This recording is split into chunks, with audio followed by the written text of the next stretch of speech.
Cher univers, le monde touche à sa fin.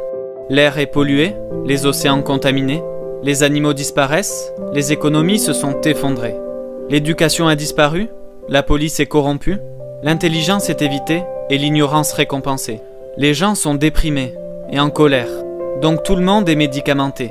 Nous nous croisons dans la rue, et si nous parlons, c'est une communication robotique, dénuée de sens. Mon univers, je vis dans un monde où les gens préfèrent avoir 15 secondes de gloire plutôt que toute une vie de sens et de but. Les écoles privilégient la compétition à la coopération. Les notes déterminent si tu es une bonne personne ou si tu ne l'es pas. Notre gouvernement construit 2 fois plus de prisons qu'il y a 10 ans, mais elles restent toujours pleines à craquer. Aujourd'hui, il est plus facile de trouver un Big Mac qu'une simple pomme. Et quand vous trouvez la pomme, elle a été génétiquement transformée. Les présidents mentent, les politiciens nous trompent et on ne s'en rend même pas compte. La religion est toujours un problème. Mais comment leur faire comprendre, mon univers, qu'un Dieu partageant la violence ne peut exister? Si Dieu existe, il est tout aimant. 92% des chansons à la radio parlent de sexe. Les enfants préfèrent jouer à Fortnite plutôt que de sortir dehors.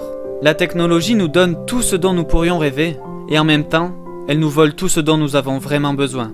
La personne moyenne regarde 5 heures de télévision par jour, et les films montrent plus de violence que jamais. La fierté est à son plus haut niveau, l'humilité est au plus bas. Tout le monde se croit supérieur. La moitié de nos phrases sont destinées à critiquer quelqu'un. Il ne reste plus beaucoup d'êtres humains, toutes les choses humaines ont disparu. L'argent est toujours la racine du mal. Les bonnes actions ne sont faites que lorsqu'il y a un bénéfice derrière. Les 3/4 des vidéos sur TikTok nous montrent les malheurs des autres. Nous en rions et les partageons avec nos amis. Nos modèles d'aujourd'hui auraient été des exemples de ce qu'il ne fallait pas il y a 60 ans.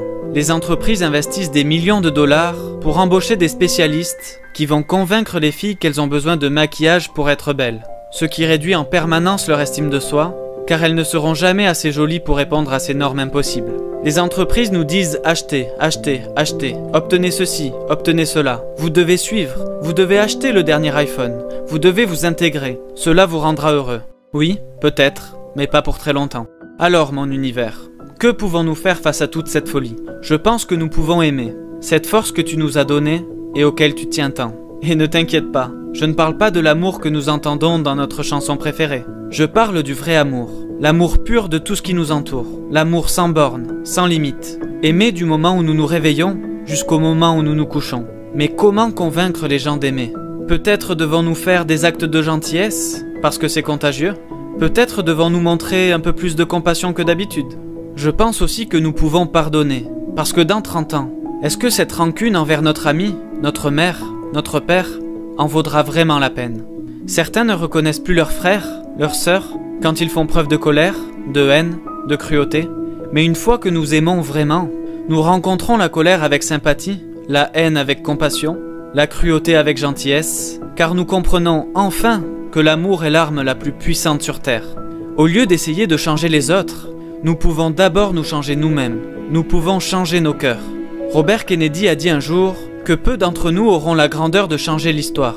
Mais chacun d'entre nous peut changer une petite partie des événements pour que la totalité de tous ces actes permettent d'écrire l'histoire d'une génération. Alors oui, le monde touche à sa fin, mais le chemin d'un nouveau départ commence en nous.